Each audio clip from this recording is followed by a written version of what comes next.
Господине Наков, веќе десетина дена тече кампањата против отварање на рудници во Гевгелија. На прагот на референдумот сме. Како досега се одвива активностите? Дали сте задоволни од прва рака? Каков е импулсот кај граѓаните? Како реагираат на оваа вест дека треба да излезат и сами да одлучат против отварање на рудници? Да, на 23 април ќе се одржи референдумот со единствено прашање дали сте за или против отварање на рудници. Граѓаните на општина Гевгелија ќе имат шанса секој на своето избирачко место да се изјасни дали сака во Гевгелија или не сака да има рудници.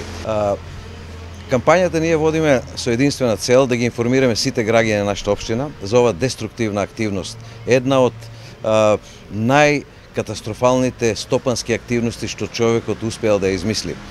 Сакаме да им кажеме на нашите граѓани, ги информираме дека можеби подобро е да ви се случи нуклеарна експлозија отколку во вашиот комшилок, во вашата општина да се отвори таков тип на рудници. Сакаме да ги информираме дека се работи за рудници од отворен тип.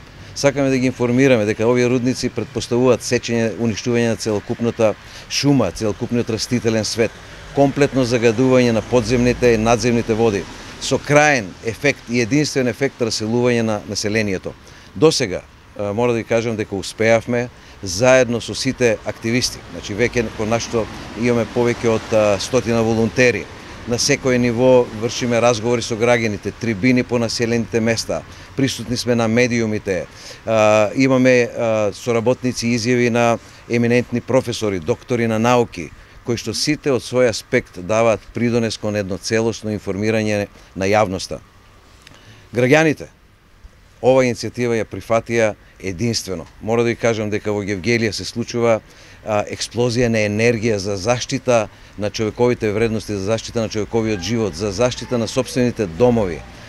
Политичките партии настапија единствено. Ова е сигурно единствен пример да сите политички чинители значи граѓаните знаат, но ќе повторам, Советот на општина Гевгелија донесе едногласна одлука прво да се распише овој референдум. Значи да се оствари најдемократското право, тоа е да граѓаните одлучат за својата судбина. Втората одлука, исто така единствено одлучија сите советници да заеднички настапат во кампањата против отварањето на овие рудници. Се приклучи Православната македонска црква на сите проповеди, во сите миси кои се одржуваат во црквите, се проповеда да луѓето излезат да гласаат против оваа зло. Тука се приклучи и другите верски заедници, католичката црква, евангелистичката црква. Се приклучија културно-уметничките работници, се приклучија планинарски сојузи, имаме поддршка од Планинарскиот сојуз на Македонија, Сојузот на водачи во планини, Маунтбајк асоциацијата на Македонија. Значи, една целокупна поддршка за стопирање на оваа погрешна политика.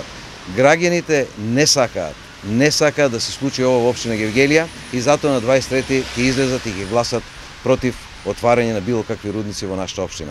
Кои се активностите што ќе имате овие последниве 2 дена од кампањата? Ние секој ден сме присутни во сите населени места, кај што имаме разговори со сите граѓани, делиме материјали, информативни материјали. Утре во Гевгелија во 12 часот имаме информативна трибина на која што ќе биде присутен половина докторите од половина природно-математички факултет. Значи имаме поддршка, универзитетска поддршка на овој проект за стопирање на оваа процедура на отварање на рудници.